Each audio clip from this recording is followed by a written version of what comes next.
నాకు నిజంగా అనిపించింది ఏమిటంటే కాశీలో ఉన్నటువంటి విశ్వనాథుడు, కాశీ క్షేత్రంలో కొలువైన విశ్వనాథుడు వచ్చి తన నందిని నాకు దాదాసాహెబ్ ఫాల్కే అవార్డు రూపంలో ఇస్తే ఎలా ఉంటుందో అలా అనిపించింది. ఒక బహుమానంగా భగవంతుడు. ఎందుకంటే నందులు వచ్చాయి, మీకు చాలా వచ్చాయి నాకు. అయితే ఇది కూడా దగ్గర పెట్టుకో, ఇది ఇంకా కొంచెం దీంట్లో ఇంత వెలుగు ఉంది అని చెప్పినంత ఒక ఒక ఫీలింగ్. అంటే మామూలుగా ఇలాంటప్పుడు ఏమనిపిస్తుందంటే చాలా అమితానందం కలిగింది నాకు. మాటలు రావట్లేదు, ఏం మాట్లాడాలో తెలియటం లేదు. ఇవన్నీ మామూలుగా మనం చెప్పుకోవలసిన మాటలు, చెప్పుకుంటున్న మాటలు, అలవాటైపోయిన మాటలు. నాకు భగవంతుడు ఏమిటంటే నాకు ఇచ్చింది, నాకు ఇవాళ ఈ దాదాసాహెబ్ ఫాల్కే అవార్డు వచ్చిందని తెలిసిన ప్రతి క్షణం నుంచి ఎన్ని చోట్ల నుంచి నాకు ఫోన్లు వస్తున్నాయో తెలిసిన తర్వాత నాకు ఇంత వేల మంది నాకు అభిమానులు ఉన్నారు దీనికి అని చాలా గర్వంగా ఉంది. More than the award, the response of the other people. నేను పడాల్సిన ఆనందాన్ని వాళ్ళు అనుభవిస్తూ వాళ్ళ యొక్క ఆనందాన్ని వెలిపిస్తున్నప్పుడు కేవలం వాళ్ళు ఏదో మొహమాటాని కోసమనో లేకపోతే అటెండెన్స్ వేస్తారా లేదా, ఆయనకు వచ్చింది కాబట్టి మనం ఇవాళ మాట్లాడేమా లేదా అని ఎవరైనా అటెండెన్స్ వేసుకుంటున్నారా అని చెప్పే వ్యక్తులు కాదు వాళ్ళందరూ కూడా. ఫోన్ చేసిన వాళ్ళు ఎక్కడెక్కడి వాళ్ళు చిన్న చిన్న వృత్తులు చేసుకునేవాళ్ళు, మామూలుగా ఉండేవాళ్ళు, టీచర్స్, ఇలాంటి ఫోన్లు రావటం మొదలు పెడుతున్నాయి. అందువల్ల నాకు అనిపించింది ఏంటంటే మనం ఏమి చేసా, అదే నేను చాలా చోట్ల కూడా చెప్తుంటాను, ఆలికి అన్నం పెట్టడం ఊరికి ఉపకారం కాదు. నేను తీసే సినిమాలు ఏవో కళా పోషణ కోసం, కళని మనం నిలబెట్టడం కోసం అని నేను ఏ సినిమా చేయలేదు. భయభక్తులతో ఇది నా యొక్క విద్యుక్త ధర్మం. ఒక దర్శకుడిగా నాకు భగవంతుడు నాకు ఒక పొజిషన్ ఇచ్చిన తర్వాత నేను దాన్ని ఎలా వినియోగం చేసుకోవాలి, ఎలా సద్వినియోగం చేసుకోవాలి అనేటువంటి ఒక పాఠాన్ని మా తల్లిదండ్రుల దగ్గర నేర్చుకున్నాను. కాబట్టి అలాగే చేసుకుంటూ వెళ్ళాను. దానికి ఈక్వల్గానే ప్రజల యొక్క అభిమానం సంపాదించగలిగాను.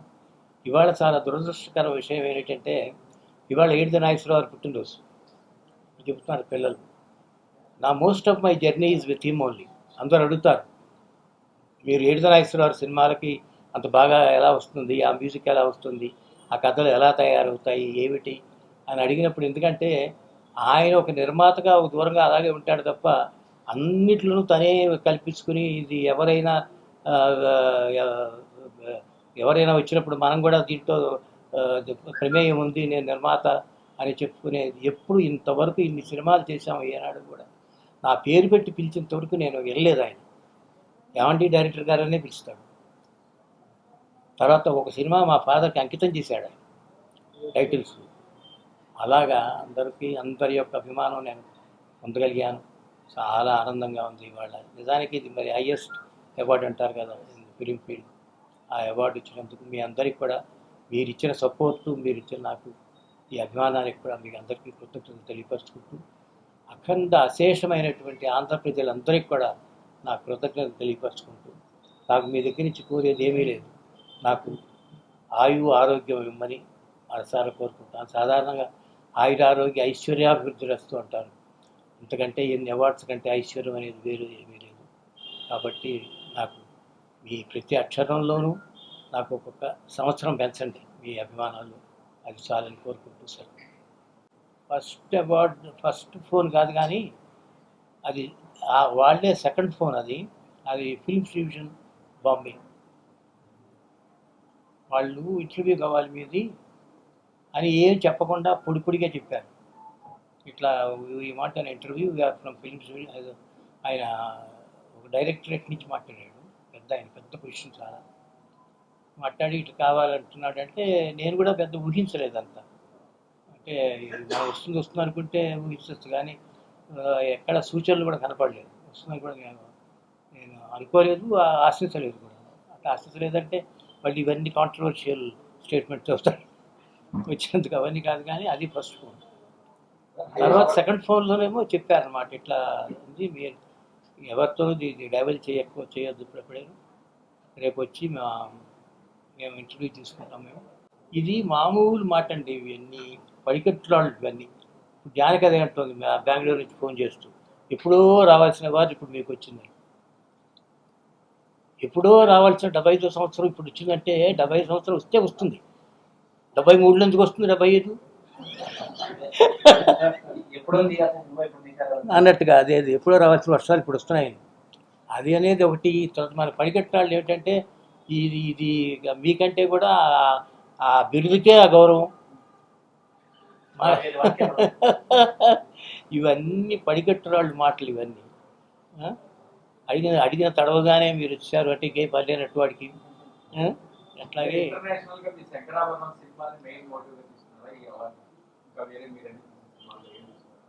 అది ఎట్లా తెలుస్తుందండి మనకి?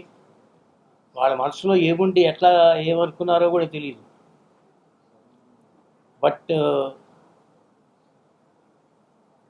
అంటే మీ ఉద్దేశం మీరు అర్హుడు అవునా కాదా అని క్వశ్చన్ చేస్తున్నారా?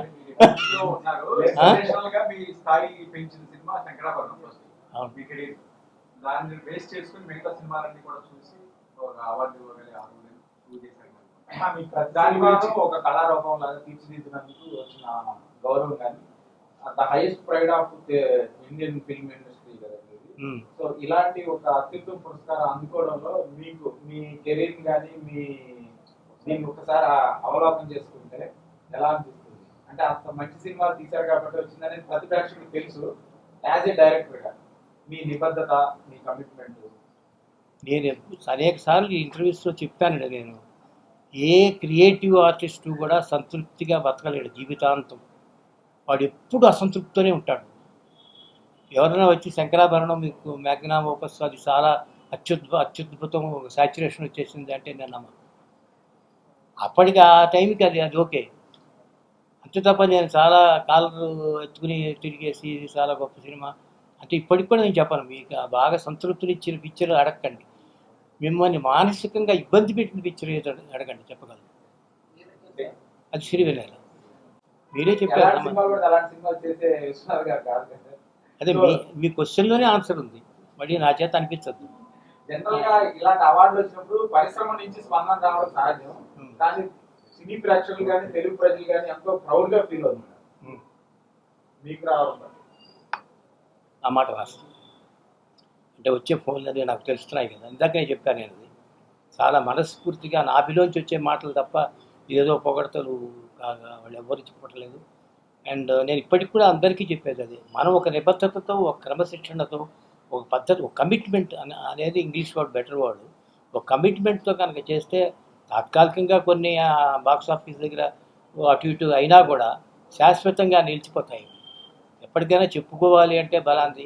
ఇవాళ మనం ఏదైనా చెప్పుకోవాలంటే పిల్లలు ఏడుస్తున్నారు, అన్నం తింటలేదు, అలా మాయాబజార్ వేస్తూ పెట్టండి, వాళ్ళు అన్నం తింటారు, పిల్లలు అన్నం తింటారు.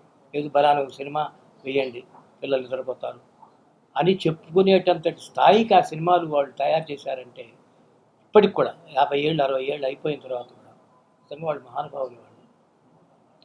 అందుకని వాళ్ళందరినీ తలుచుకోవాలి. ఇప్పుడు నిజానికి ఈ అవార్డు ఊరినే అది కూడా పడికట్టురాళ్ళు అయిపోయినాయి. అందుకని ఏంటంటే ఏ మాట మాట్లాడినా ఈయన మామూలుగా పడికట్టుగానే మాట్లాడుతున్నారు. నా నిర్మాతలందరికీ నేను చాలా కృతజ్ఞుడిని, నిజంగానే కృతజ్ఞుడిని. ఎందుకంటే నన్ను ఎక్కడ అడ్డం పెట్టలేదు ఎవరు. ఉదయం అని రాయించకండి సార్, అర్థం కాదు ఎవరికి, పొద్దుటేళ్ళని రాయండి అని ఎవరు అనలేదు. ప్రాగ్దిశ వీణియ పైన, మయూక తంత్రుల పైన అంటే ఒప్పుకున్నారు. సో ఇట్లాంటివన్నీ ఉన్నప్పుడు how can I forget the producers? వాళ్ళు దే హావ్ గాట్ దేర్ సే. నిజానికి అర్థం కావదండి జనానికి ఇలాంటి పాటలు రాయించుకుంటారు మీరు అని అంటే. పాటల విషయానికి వద్దాం. సాహిత్యం అంతా కూడా మన సాహిత్యం చాలా బాగుంటుందని కదా పేరు.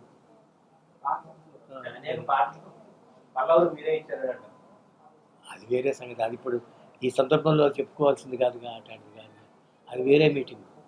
అందుకని ఎంతో మంది యువ దర్శకులకి ఇన్స్పిరేషన్ గా నిలిచింది మీరు. ఇప్పుడున్న జనరేషన్, ఇప్పుడున్న సినీ దర్శకులకి మీరు ఇచ్చే సలహా వాళ్ళే మాకు సలహాలు చెప్తున్నారు.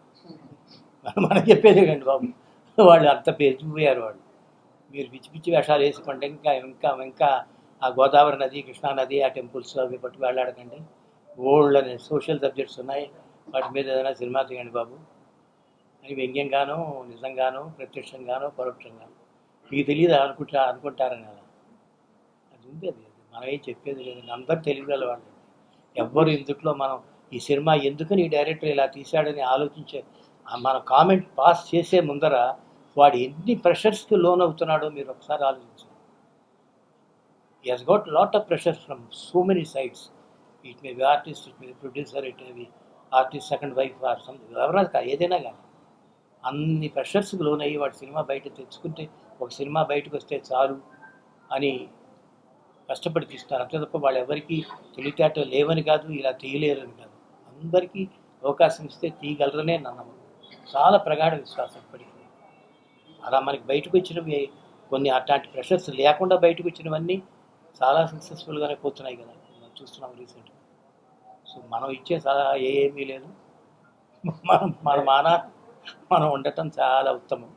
వాళ్ళు ఎట్లాగైనా నన్ను అసలు దీంట్లోకి లాగింది వాళ్ళైనా కూడా నేను నా కెరియర్ ఎట్లా ఉంటుందో, ప్రతి నిమిషం వీడు ఏమైపోతాడో, ఇట్లాంటి ఫీల్డ్లోకి వచ్చాడు, వీడు మరి ఎట్లా బతికి బట్ట కడతాడా అని ఎంత ఆలోచన వాళ్ళు ఆలోచిస్తూ ఉండేవారు. వాళ్ళు ముఖ్యులు కదా, నా తల్లి నా తండ్రి జన్మనిచ్చిన వాళ్ళు వాళ్ళని తలుచుకుని తీరాలి కదా. ఎందుకంటే ప్రతి నిమిషం వాళ్ళు మా అబ్బాయి బాగుండాలి.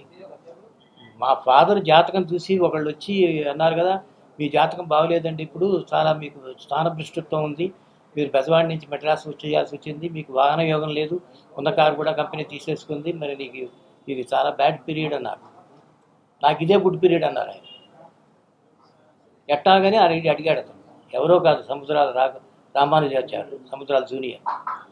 ఎట్లా బాబాయ్ నువ్వు అట్లా ఎట్లా అంటున్నావు, మరి జాతకంలో ఇది ఉంది కదా అన్నాడు. నేను ఎవరింటో ఉంటున్నాను రా అన్నాడు. శంకరాభరణం తీసి నా కొడుకింట్లో ఉంటున్నాను, వాడి కారు నేను ఉపయోగించుకుంటున్నాను. నాకు వాహన యోగం లేదని ఎందుకు అనుకోవాలి, స్థానభ్రష్టతో ఎందుకు అనుకోవాలి. Where I'm staying with him, who is he, ఈ సో అండ్ సో. అట్లాగా మనకి వాళ్ళ ఎందుకు తలుచుకుంటామంటే, వాళ్ళు నిజంగా తర్వాత వీళ్ళందరూ తలుచుకోవాల్సిందే, నేను కాదంటలేదు. అంత మాత్రం చేత వీళ్ళని తలుచుకోకుండా వాళ్ళని కూడా మర్చిపోయాడు అనే అంత దుర్మార్గుడిని కాదు. అందుకని మొట్టమొదటి తలుచుకుంటున్నారు అన్నారు కాబట్టి ఆ మాట అనాల్సి వచ్చింది. ఇది కూడా చాలా కాంట్రవర్షియల్ క్వశ్చన్ అండి. అసలు cinema is an escapist entertainment అని చెప్పేవాళ్ళు చాలామంది ఉన్నారు. Cinema is a commercial art, దీని మీద కూడా మనం ఒక వ్యాపారం చేసుకుంటున్నాం, దీనికి తగిన రిటర్న్స్ రావాలని కొంతమంది ఉన్నారు. Cinema is the only entertainment now for all masses and అందరికీ ఇదే ఎంటర్టైన్మెంట్ కాబట్టి దీని ద్వారా మనుషులకు ఒక సన్మార్గంలో పెట్టి చేయవలసిన బాధ్యత కూడా నిర్మాతలకి దర్శకులకి ఉందని కొంతమంది అంటున్నారు. So it's eternal question, it's goes on.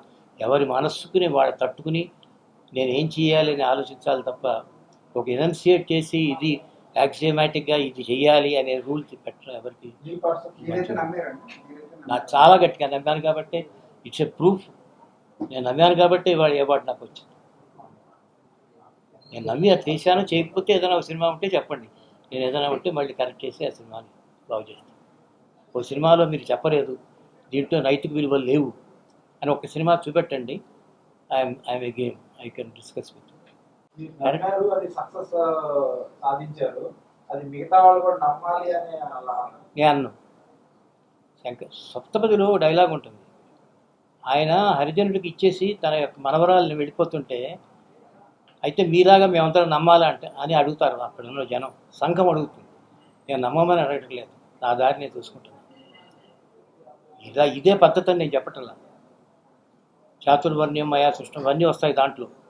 అసలు వివాహం అంటే ఏంటి. అట్లాగే నేను నమ్మింది మీరు నమ్మండి, నేను ఎవరికి చెప్పను. నా నమ్మకం నాది. నేను మా అమ్మని అమ్మ అనే పిలుస్తాను, ఇంకా మమ్మీ అని పిలవటాలి. మీరు పిలవద్దని నేను అన్నాను. అది ఎందుకు మనకి మన పద్ధతి ఏమిటో మనం వెళ్ళటం మంచిది, కానీ మీతో ఇతరుల మీద రుద్దటం మనకి అధికారం ఉంది లేదు. ఇంట్లో డైరెక్షనే ఎక్కువ, సినిమా డైరెక్షన్ తక్కువ అన్ను, ఇంట్లో డైరెక్షన్ ఎక్కువ. పాత్రలు దేవుందండి, ఇంకా మనకి తెలుసు, మన వయసు తెలుసు, మన క్యాపబిలిటీ మనకి తెలుసు. అది నేనుగా అనుకోలేదు అప్పుడు కూడా, ఇప్పుడు నేను అనుకోవట్లేదు. ఎవరైనా అది సరిపోతాడు, ఈ ముసలి తాత పళ్ళు కూడా లేవు ఇప్పుడు, ఇలాంటి వాడు ఉంటే బెటర్ అనుకుంటే వాళ్ళే వస్తారు నా దగ్గర. ఒకప్పుడు మంచి వాడితో దానివల్ల అడ్వాంటేజ్ ఒకటి నేను కనిపెట్టింది ఏంటంటే, I'm moving with all youngsters now, young directors, young cameraman, young writers, young people, మీలాంటి వాళ్ళందరూ కలుస్తారు నాతో. అండ్ ఆటోమేటిక్గా you show that respect to a legend. కానీ ఎందుకని ఎంజాయ్ చేయకూడదు? కమల్ హాసన్ చెప్పాడు నాతో నేను సినిమా చేస్తున్నప్పుడు, ఇట్స్ ఏ పెయిడ్ హాలిడే అండి, మీకు శుభ్రంగా హాయిగా ఒప్పుకోండి, సినిమా గౌరవిస్తారు, తీసుకెళ్తారు, యాక్ట్ చేసుకుంటారు, వచ్చేస్తారు, మీకు ఏ ఇబ్బంది లేదు. అందుకని నటించడానికి నాకేం ఇది లేదు.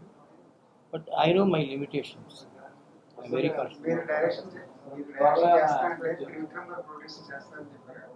మీతోనే ఒకసారి మీరు చేయడానికి సిద్ధంగా ఉన్నారు ఇంకా సినిమా? సరే, ఆయన అడగండి ఎప్పుడైనా మీరు, ఒకసారి ఎప్పుడు చేద్దాం సార్ అని, ఎప్పుడు చేస్తున్నారు సార్ అని అడగండి. అది బెటర్ కదా నన్ను అడిగే బదులు. సార్ ఇప్పుడు వస్తున్న చిత్రాల్లో కానీ చిత్ర దర్శకుల్లో కానీ మీకు ఇష్టమైన వారు, మీకు నచ్చిన పంట నచ్చింది ఎవరు? అందరూ నచ్చుతారు. నేను మొదట్లో చెప్పాను మీకు, నేను ఎందుకంటే ఏ దర్శకుడిని మనం తప్పు పట్టేది లేదండి అసలు. With what difficulties they are making a film అని ఆలోచిస్తే మనం అందరి మీద మనకి ఒక సానుభూతి ఉంటుంది. ఎవరు తక్కువ వాళ్ళు కాదు దీంట్లో. వాళ్ళు ఇన్ని కోట్లు ఖర్చు పెట్టి ఆ డైరెక్టర్ని పెట్టుకున్నారంటే పిచ్చివాళ్ళే పెట్టుకోరు కదా. అందరూ అక్కడ ఆలోచించాలి. మనం తగిన వనరులు లేక, తగిన సదుపాయాలు లేక, తగిన ఈ ప్రెషర్లన్నీ తట్టుకుని ఈ ద్రౌపది అయితే 5గురే భర్తలు, ఓ దర్శకుడికి 50 మంది ఉంటారు మొత్తం. నేను నిజంగా చెప్తాను, it's very difficult to satisfy all these people.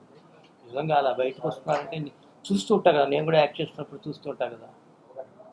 నాదంతా ఎప్పుడు ఒకటే, మన సాహిత్యము, మన సంగీతము, మన నాట్యకళ, వీటి మీద ఎంత తీసినా ఇంకా తీయటానికి సబ్జెక్ట్ ఉందనే నా ఫీలింగ్. వాళ్ళు ఎంత అన్నా ఇదే పట్టుకు వెళ్ళాడుతున్నారని గబిలల్లాగా వాళ్ళు అనుకున్నా కూడా ఇట్ ఇస్ నథింగ్. మనం చేసేది ఏమీ లేదు, ఇంకా ఉంది దీని మీద తీయాలంటే. మన కళారూపాలు ఎన్ని ఉన్నాయండి, అజ్ఞాతంగా ఉన్నవి ఎన్ని ఉన్నాయి. వాటన్నిటినీ స్పృశిస్తే ఏదో సబ్జెక్ట్ వస్తుంది మళ్ళీ. కాబట్టి అలా నాకు ఏమీ ఇది తీయాలనుకున్నాను, ఇది నా జీవిత లక్ష్యం, ఇది తీయలేకపోయాను అనేది ఏమీ లేదు. అలా అని చెప్పి నేను నా తృప్తి కొద్దీ నేను తీసేశాను, ఇంకా తీయవలసింది కూడా ఏమీ లేదని కూడా నేను